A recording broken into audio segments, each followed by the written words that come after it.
E dashur vetja ime, të flas për këtë vit, ndoshta qaj e ndoshta qesh, që nuk do ta bëj. Ky vit më nxori nga zona e rahatis dhe më vuri përballë frikës sime më të madhe, të jem e dukshme.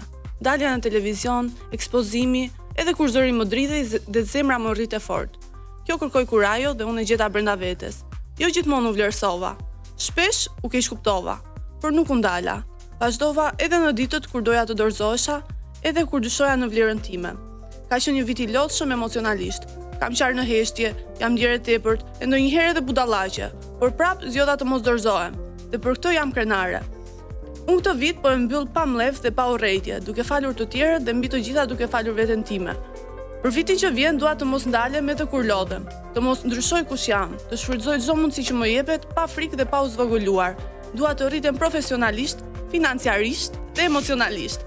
Ndoshta vitin tjetër do të gjej dashurinë e vërtet, ato që më qetëson dhe më zgjedh çdo ditë.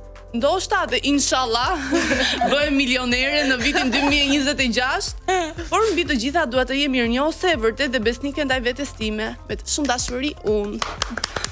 E një gjitha e bukur, të me thënë,